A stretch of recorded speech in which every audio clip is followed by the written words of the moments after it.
Normally how it goes. Hi everybody and welcome to today's show. I am joined by the magnificent beast that is Big Mike. How you doing, Mike? If I was any better, I'd be twins. Do I say that every week? I can't You remember say now. that every week. Well, I would be. I'm celebrating today being Thursday with this shirt. So It is a shirt.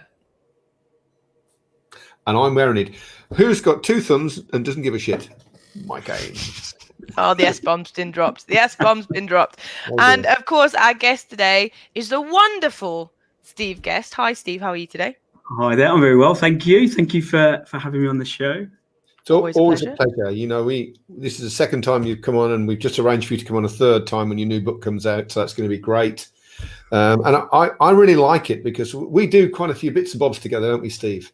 We do. It's been a good journey, hasn't it? I like it because Steve's very practical recruitment guy who can show people how to be great at recruitment. I was only ever average at recruitment, but I know how to grow businesses. And so actually there's a really good place where we cross over. That's why we do a lot with him. And today is a classic case because it's a combination of my approach is a bit more strategic. Steve's is very, very practical. And I love the things he's going to share with you today, but it's how to get around those gatekeepers, how to get to the decision maker, which is the key thing. But I want to start the show with let Kirsty share a true story with you, which makes me die. Off you go, Kirsty. Yes. So before I get into that, if you have a PA, please let us know in the comments if you do and how much value they bring to you. Or if you have problems getting around PAs, let us know as well. So many, many moons ago, Mike was asking me to do some research around getting around the gatekeeper. And I was, Googling things and I came across a video. And the video was American. And I can't do this without doing the accent as well. So I apologize to my American friends out there. Frustrated actress right there. I do love all of you and I apologize for what's about to happen. But essentially, this is what the video said. It was, do you want to get around the gatekeepers? Here's what you do. As a normal rule, gatekeepers aren't very clever. So you can lie to them. True story. She showed it to me. I watched it. I thought it was like a wind-up. It's a joke, isn't it? No. Nope. There was a whole bunch of these things, and it was serious, really. So my view is the exact opposite, actually. I think PIs are normally quite clever. Some of them get paid a lot of money, big bickies. They're experienced. They know the ropes. They know all the tricks. They know, all the stuff, really. So-and-so has asked me to call him. Really? Has he? No. He told me, as my PA often says. And they're good at what they do. So the rule, it's not, I suppose, it's not rule number one, because I've got another rule number one in a minute, but you've got to treat them. You've got to recognize that they're very good at what they do, and you're not going to fool them. So that's a really important point. Unless you've watched that video, in which case, fair enough. That might just work for you. But I mean, it's a dangerous path, though, isn't it? Have you got any horror stories? Things that people have done wrong, Steve, with trying to get around gatekeepers? I have to say, we mentioned a few, didn't we, off air? I think when people make things up or they pretend to be someone that they're not.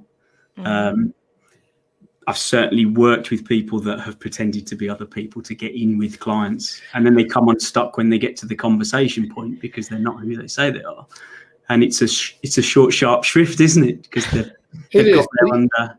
I suppose that is, and we did share a few stories. The idea that you can lie to someone to get around them is a really big mistake. Whether that's a white lie or whether it's a big fat whopper like the one that Steve told us, which you can't tell you on here, but it was hilarious. It was excellent. It was excellent. I don't know, but I think even a little white lies is no good, really. We've all skirted close to that in the past. Of course we have, but actually just being straight with them, because it'll always come back on you if you do tell porkies. I've got a PA, Melanie, who's fabulous, by the way. Magnificent. In case she's listening. And she used to sit next to me when we were in an office, and I'd hear her take all the calls. Thing is, if she thinks you're lying to her, that's it. That's end of. And whatever she thinks, I think. So if she doesn't like you, I don't like you either, really. So, and that's very common, isn't it, with PAs? Yeah. And I think getting anywhere under false pretenses, you're already climbing up a mountain that you're not going to get to the top of, because you're building a relationship on a lack of trust already. Yeah. And they know. It's not like they don't know. So so-and-so's asked me to ring. Hang on a sec. Did you ask so-and-so to ring you? Or in my case, did you ask so-and-so to ring you? No, I didn't. Clear off, and that's end of story, really. And your name then goes in the black book. Yeah. It doesn't. Yeah. It's not, but I don't understand, like, if they do lie and then they sit in front of you, like, so they've lied to get around the gatekeeper, even in person on the phone, and then like somebody's on the phone is expecting, I don't know, Elvis or something, and then you answer and you're just Gary from down the road. Like, I don't understand what you think is what can you then say? Because the whole point of getting around the gatekeeper is to get in front of the decision maker to start a relationship to eventually get them to work with you. So if you lie, that relationship's not going to do anything. So I've never understood it. It doesn't make any sense. Back in the day, there are a lot of people in recruitment, not just recruitment, but lots of different branches where they're actually trained to lie. It's a white lie. Okay, it's fair enough. It's not a big whopper, but it's a white lie, and they're trained to do that. And you think that is not going to go well for you sooner or later. Someone's going to ask just to make sure it's certain. Find that you've told a little porky pie. Finished. Yeah. Done. Okay. All right. So I think we've sort of definitely got rule number 1. So I want to start getting onto those practical tips, because as I said, we've got the point of this is, whilst we are talking about getting around the gatekeeper, because gatekeepers, if they're worth their salt, which most of them are, will help protect the decision maker. So Steve, if you had to let's talk about one of the things that you can do to get around, or to get to the decision maker if they have a gatekeeper. Let's put it that way. What's one thing that you would do? I think first and foremost, it's about building that relationship initially, and perhaps understanding any pain points or reasons that you can add value. Any conversation where you can help either the decision maker or even the PA, and you've got the ability to offer that, you're already probably a few steps ahead of the normal person that would just ring and pitch. I think that's very true, and that's partly that is understanding the world that the gatekeeper and the gatekeeper's boss live in, isn't it? Yeah. If you just got a list of names and start ringing them, I don't think that's really very easy to do.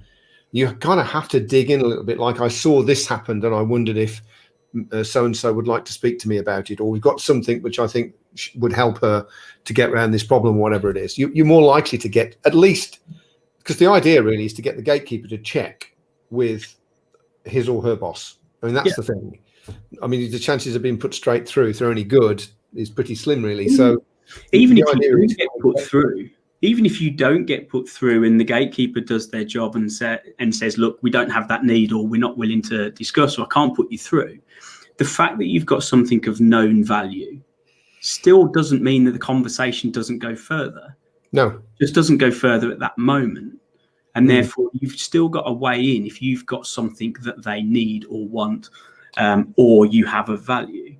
So the timing just wasn't right. That's what you're saying. It's like any sales business development call. If you've got something of value and you know it's of value, the chances are the relationship will continue, gatekeeper or no gatekeeper. Yeah, I mean, I think that's a good point that just come up on the screen there.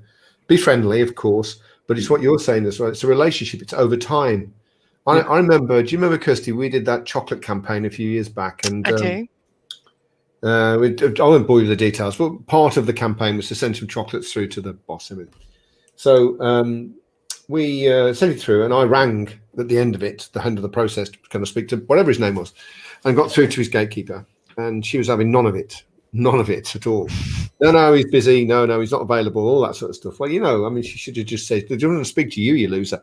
So I said to her, that's what she was thinking. Did you? That's what she's thinking. Yeah.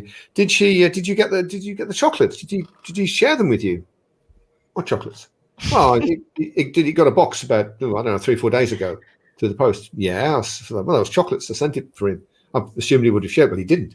It's outrageous. Oh, okay, there you go then. So we finished the call. I sent her a box of chocolates, the same one that her boss had had.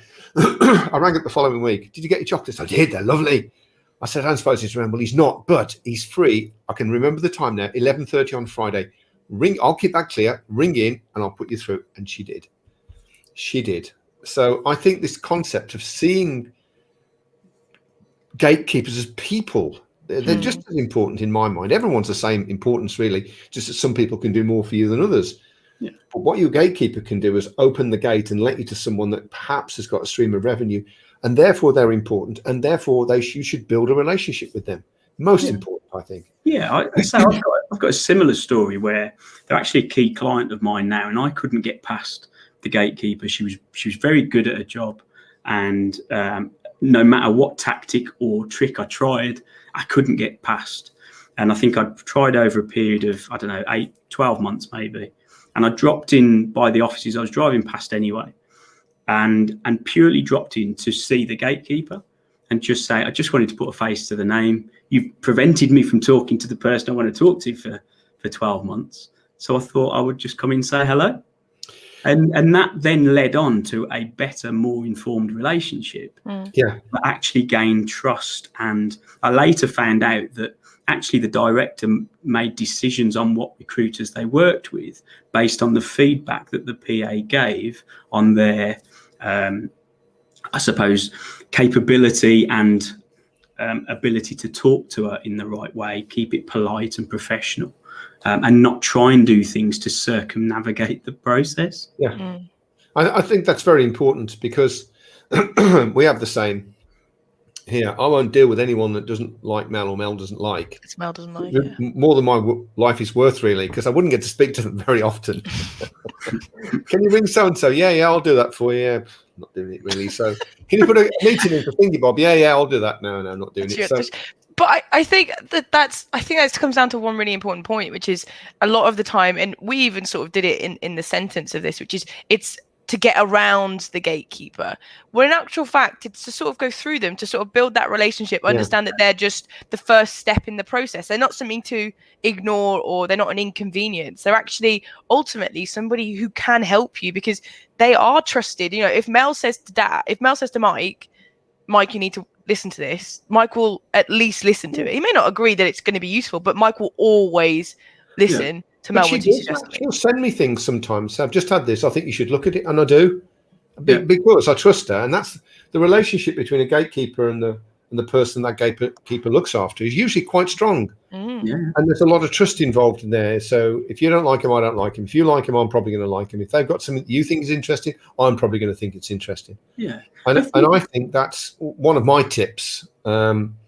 Is that if you can't get past the gatekeeper, and this is something you alluded to earlier when you talked about value, Steve, then you can send things which are going to be of value, as opposed to salesy, collaterally type things.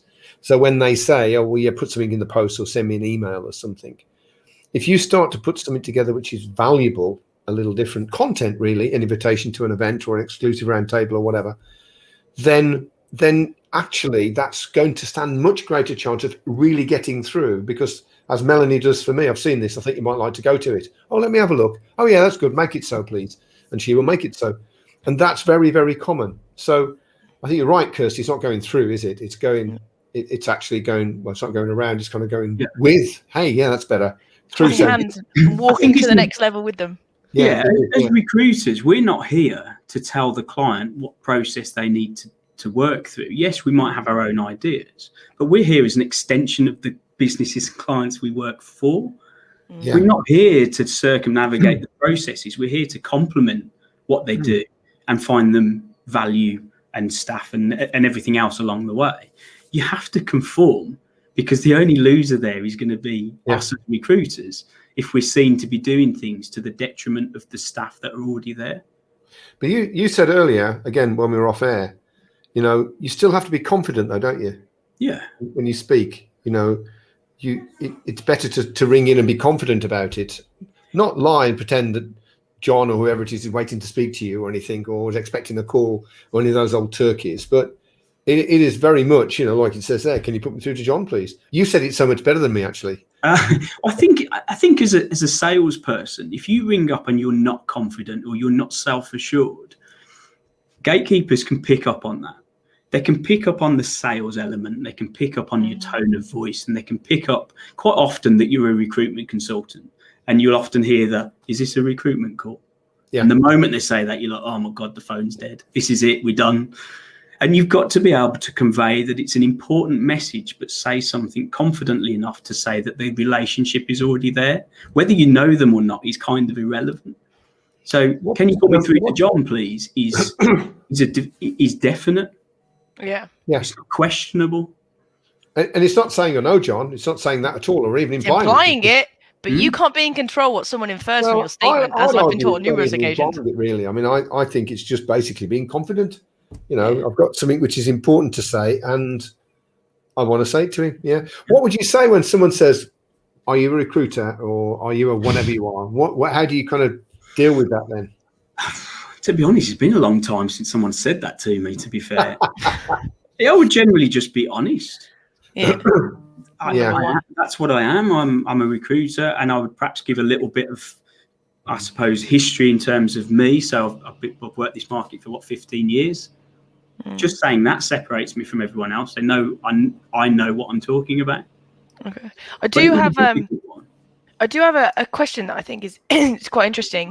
So Gavin's put here, the trick to dealing with the gatekeeper is just never to speak to them, which I know that you guys have some tips about how to, let's say, time it right. So what would you say to Gavin on what kind of hints can you give around this? So if it is easiest to not go through them or work with them, sometimes they're just brick walls, and the best time to do that is to time it well. So what would you suggest with that?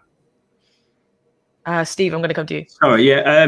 So for me, it's ringing perhaps out of hours. So quite often, if you're looking to speak to directors, they're often the first in, the last out. And if you were to ring at 10 o'clock every day, you're going to speak to the PA or the gatekeeper. If you ring at 7:30, you're more likely to catch someone where the PA or the gatekeeper isn't in yet.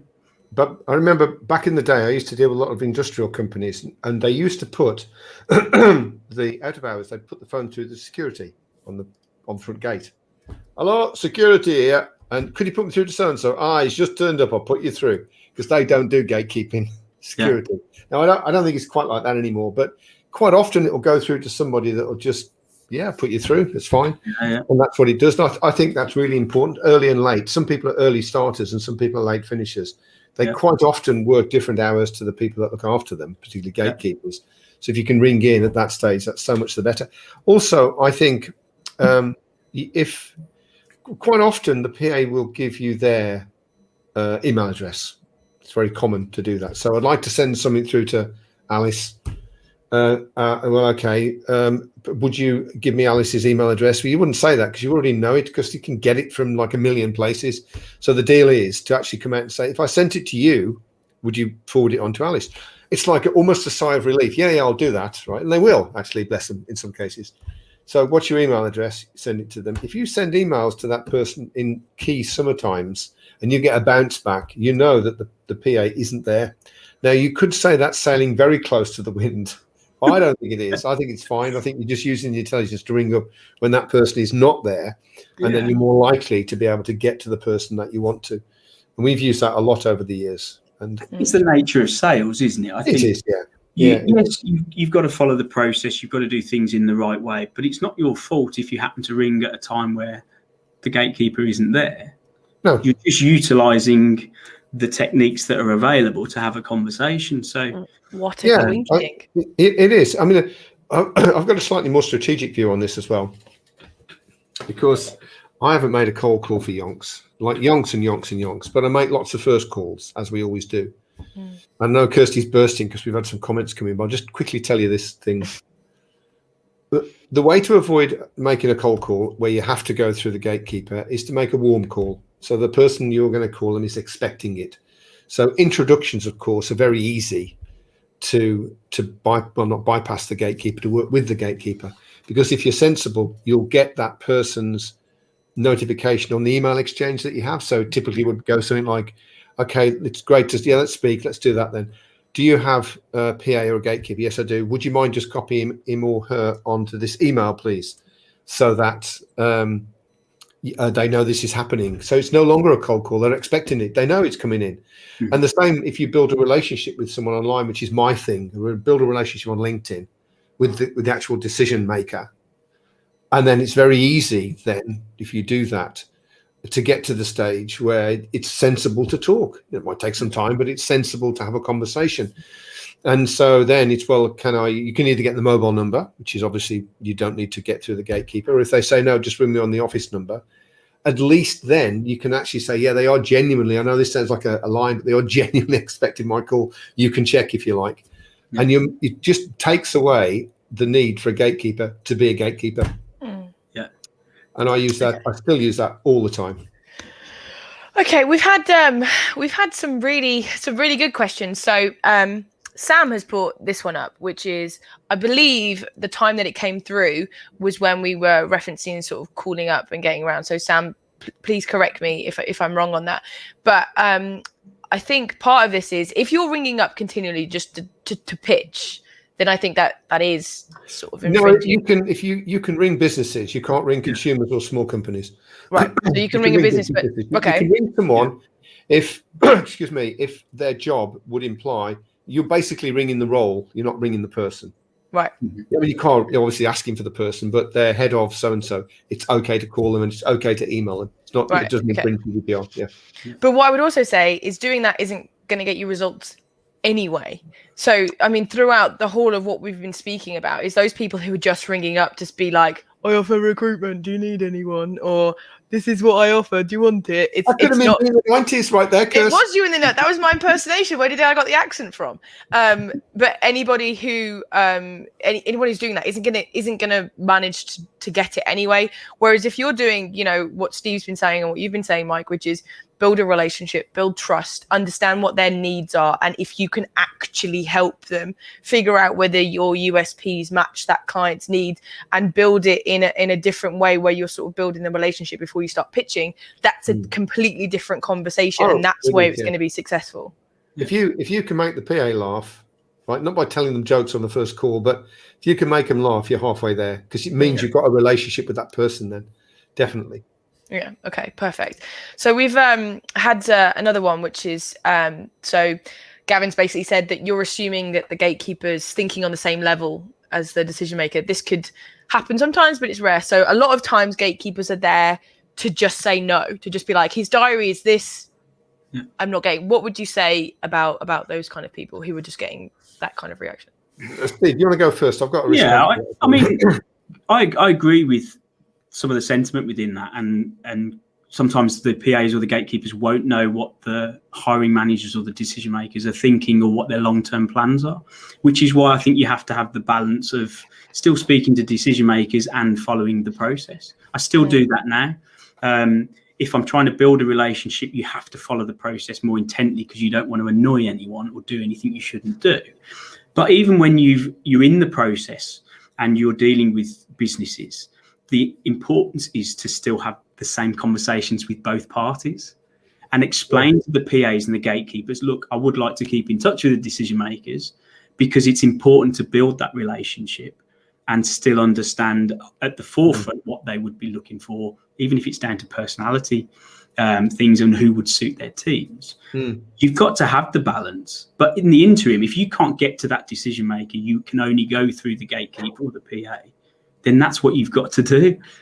You do. And I think that a lot of gatekeepers, particularly PAs to quite senior people, are very good. And they know stuff that's a waste of time. So you send an invitation to come to a cheese and wine drinks party after work.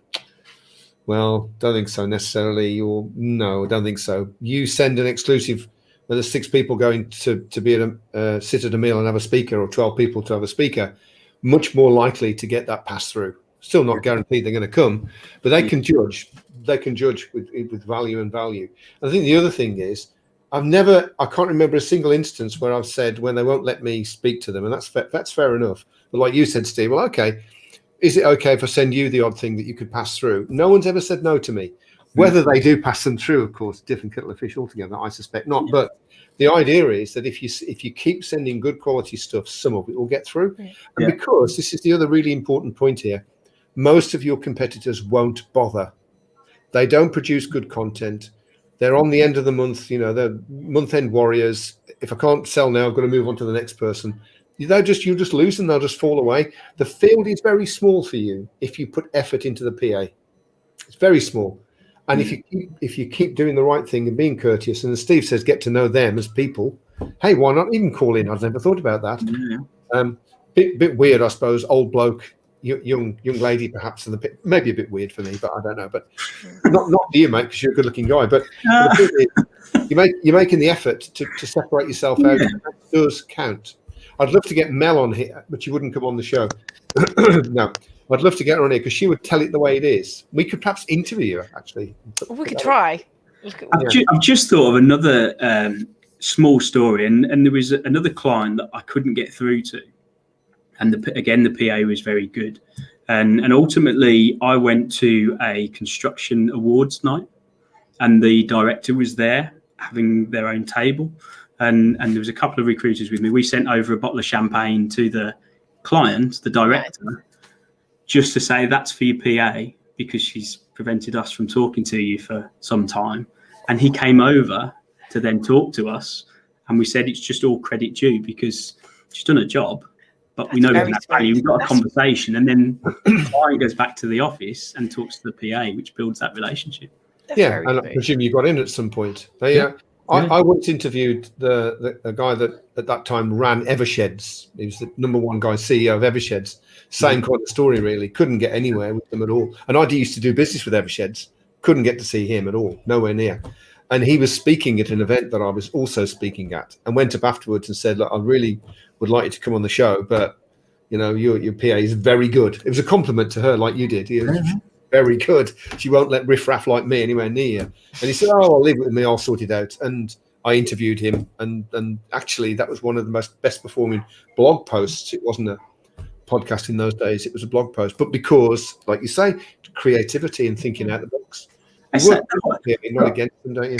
The whole process, you've got to see it as it. We mentioned, didn't we, off air? It's a bit like a chess game. It's actually fun. It's fun. Yeah. I enjoy coming up against gatekeepers that are good at what they do because it makes me strategically think what I need to do. What's my next move? How am I going to get to a point where I can add value to this business, knowing that there's somebody there that doesn't want to know or blocks all attempts? But that's why you're one of the 5%, though. Yeah. You're one of the people that are successful because you don't just make a call. Didn't work, I'll ring the next person. I mean, that's been a bit dismissive, and I don't mean to be, but there is a lot of pressure to deliver, not to spend time thinking and cogitating and doing creative things. You've got to hit the phones. Yeah. And all that does is crush out creativity, because even if people are naturally creative, they don't have the time. They've got to crack on and do it. And you've got to have a long-term view, haven't you? Yeah, you do. Yeah, you do. Yeah.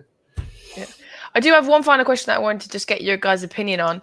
So Gavin has said he works live requirements, so he doesn't have the time to befriend the gatekeeper. Yeah. So what do you guys say to that? Well, the plain fact of the matter is, if you don't have time because you're working on live requirements, that's all you'll ever do, really. I don't mean that dismissively. I know Gavin is a good guy and everything, but you really do. If you're going for high value clients, where if you build a relationship, the requirements come to you, which is the ideal, almost certainly they'll be protected. And so if you don't take the time, you won't get the high value clients of that nature. It's just, I know it's tricky, I know it's difficult, and it is a trap. You get into that, working the requirements, making the phone calls, getting the candidates, getting the vacancies, getting the candidates, getting the vacancies, so on and so forth. But at some point you have to block it. My advice to you is put aside a small amount of time each day, 20 minutes, no more than that, just to do this kind of relationship building with the PA of a client who you really want, because that's quite a lot of time a week. 10 minutes if you can't find 20, but find the time to build the relationships, because that's where scale comes from. Perfect. In my opinion. Steve, do you have a point on this? Yeah, I agree. I imagine at some point the live requirements have come from building a relationship where there's been gatekeepers. So it might be now, having the experience behind you. I don't have many problems with gatekeepers these days because they all know me. So I can work the live requirements without too much of I suppose, a blockade.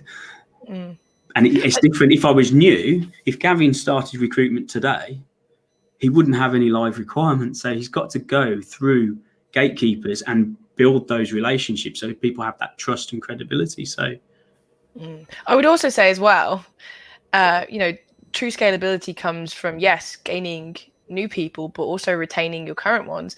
And if somebody out there is like Mike or Steve and is making a relationship with the gatekeeper of that person, then that person may come in and just swoop out from under you and take that business, and then you're up the creek, really. So it is something to be aware of. I think protecting. We're going to do a show on it actually at some point.